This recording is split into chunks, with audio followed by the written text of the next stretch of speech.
اعوذ باللہ من الشیطان الرجیم بسم اللہ الرحمن الرحیم السلام علیکم ورحمۃ اللہ وبرکاتہ۔ حدیث نمبر 32 فرام دا بک اربعین نووی۔ سیدنا ابو سعید سعد بن سنان خدری رضی اللہ عنہ سے روایت ہے، رسول صلی اللہ علیہ وسلم نے فرمایا، کسی کو ضرر نہ پہنچاؤ، نہ ضرر کا انتقام لو۔ یہ حدیث حسن ہے۔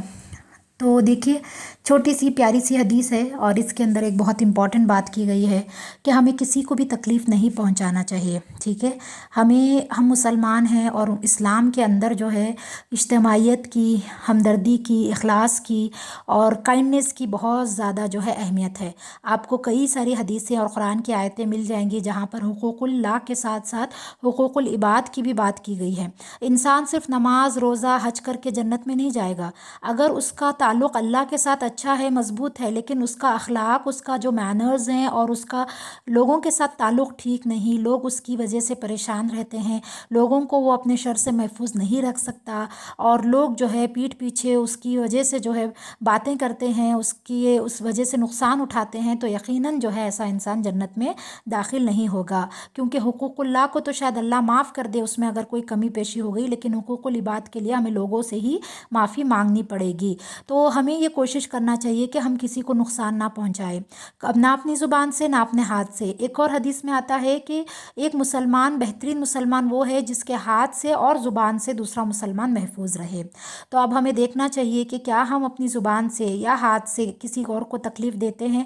یوزولی ہاتھ کا تو چلیے بہت ہی دور کی بات ہے، لیکن زبان سے جو ہے ہم ایک دوسرے کو بہت زیادہ تکلیف دیتے ہیں۔ کسی کا مذاق اڑا دیا، کسی کے بارے میں غلط بیانی کی، بہتان لگایا، غیبت کی، چغلی کی، دو لوگوں کو آپس میں لڑوانے کی کوشش کی، گالی گلوچ کی،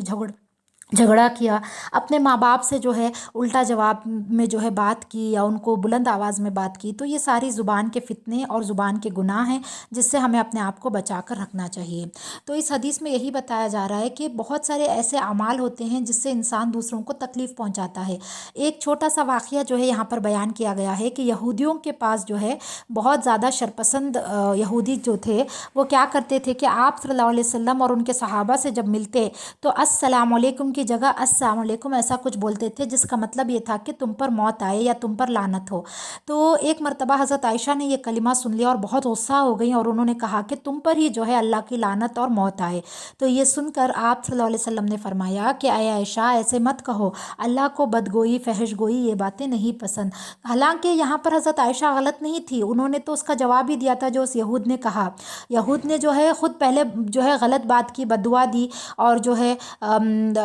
غلط کلمہ استعمال کیا۔ آپ رضی اللہ عنہ نے تو صرف جواب دیا تھا، لیکن اس کے باوجود رسول صلی اللہ علیہ وسلم نے ان کو ایسا کرنے سے روک دیا۔ تو پیاری بہنوں، آپ خود سوچئے کہ ہم تو دن رات کتنے سارے کلمات اپنی زبان سے ایسے نکالتے ہیں جس کو نہ اللہ کے رسول نے کبھی پسند کیا ہوگا اور اللہ تو قطعاً جو ہے ایسی چیزوں کو پسند نہیں کرتا۔ اسپیشلی عورتیں جب بات کرتی ہیں تو سوچ کر نہیں بات کرتی، ایک دم جذباتی ہو کر کچھ بھی بول دیتی ہیں اور بعد میں پچھتاتی ہیں۔ تو ہمیں اللہ سے دعا کرنا چاہیے کہ اللہ ہمیں زبان پر قابو پانے والا بنائے تاکہ ہم ایسی کوئی کلمہ یا ایسی بات نہ کہیں جس سے اللہ ہم سے ناراض ہو جائے۔ اس کے بعد جو ہے بہت ساری باتیں بتائی گئی ہیں کہ وراثت کی بات آتی ہے تو وراثت تقسیم کرنے میں بیٹی کو کم حصہ، بیٹے کو زیادہ حصہ، یا وصیت کو پورا نہ کرنا، یا وصیت میں کسی کا حق مارنا، یہ ساری چیزیں کسی کو نقصان پہنچانے میں ہی آتی ہیں۔ تو ہمیں کوشش کرنی چاہیے کہ ہم ایسی چیزوں سے بچ کر رہیں، کسی کے اوپر زیادتی نہ کریں، اور اگر کسی نے ہم پر زیادتی کی ہے تو اللہ کی خاطر ہم اس کو معاف کر دیں۔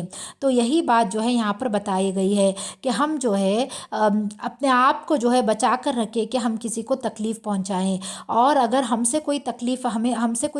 دہ بات کرتا ہے یا ہمیں کوئی تکلیف پہنچاتا ہے تو ہم اللہ کی خاطر جو ہے اس کو معاف کرنے کی کوشش کریں، کیونکہ معاف کرنا بھی جو ہے اسلام کے اندر بہت ہی پسندیدہ فعل ہے، اور اللہ تعالیٰ ایسے لوگوں کو محبت سے دیکھتا ہے یا ایسے لوگوں سے محبت کرتا ہے جو دوسروں کو معاف کر دیتے ہیں، اور خود اللہ تعالیٰ ان کو بھی معاف کر دیتا ہے۔ تو دیکھیے اس حدیث میں یہی بات بتائی گئی ہے کہ اگر بدلہ بھی لینا ہو تو انسان اتنا ہی لے، ایک مسلمان اتنا ہی بدلہ لے جتنا اس کا حق ہے، حق سے زیادہ بدلہ نہیں لینا چاہیے، اور جو ہے لوگوں کے ساتھ دشمنی نہیں کرنی چاہیے، اور لوگوں کے ساتھ جو ہے بدتمیزی نہیں کرنی چاہیے، لوگوں کے ساتھ جو ہے غلط طرح سے معاملہ نہیں کرنا چاہیے، کسی کا حق نہیں مارنا چاہیے۔ اگر جو ہے یہاں تک کہ بھی کہا گیا کہ ہم کسی کی جو ہے کسی کو بددعا نہ دیں،